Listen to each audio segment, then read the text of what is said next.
Good morning. Verse of the day, Matthew chapter 10 verses 29 to 31. Are not two sparrows sold for a penny, and not one of them will fall to the ground apart from your Father? But even the hair of your head are all numbered. Fear not, therefore you are of more value than many sparrows. Amen. It says that even the hair of your head are numbered అంటే మీ తల ventricle కూడా దేవుడు లెక్కబెట్టి ఉన్నాడు అని వాక్యం సెలవిస్తుంది. And it says that are you not more valuable than the sparrows, అంటే ఈ పక్షుల కంటే మీరు ఇంకా వాల్యుబుల్ కారా అని ఇక్కడ వాక్యం సెలవిస్తుంది.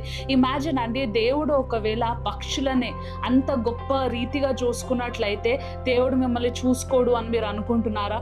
Most often we think that God is not interested in our life. దేవునికి మన జీవితం పైన ఇంట్రెస్ట్ లేదు అని మనం అనుకుంటాం, కానీ దేవుడు మాత్రం ఇక్కడ చాలా క్లుప్తంగా మనకు రాస్తున్నాడు. ఏమంటున్నాడు అంటే, నేను ఈ పక్షుల్ని చూసుకుంటున్నాను, నేను ఈ ఫ్లవర్స్ని చూసుకుంటున్నాను. If I'm someone who's taking care of this little things, don't you think I will take care of you much better అని అంటున్నాడు. ఆమేన్. So I want you to know that the one who created the heavens and the earth, that he has great plans for you అంట. మీ కొరకు కొన్ని గొప్ప ప్రణాళికలు ఉంచి పెట్టాడు అని దేవుని యొక్క వాక్యం సెలవిస్తుంది. ఈవెన్ మీ తలలో ప్రతి ఒక్క హెయిర్ని కూడా దేవుడు కౌంట్ చేసి పెట్టాడంట.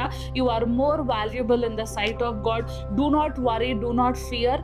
Put your life in the hands of God and he will take care of you. మీ యొక్క జీవితాన్ని మీరు దేవుని చేతిలో పెడుతుండగా దేవుడు మీ ప్రతి ఒక్క దాన్ని దేవుడు చూసుకొని మీకు సమృద్ధిని దయచేయాలి అని నేను ప్రార్థన చేస్తున్నాను. God bless you.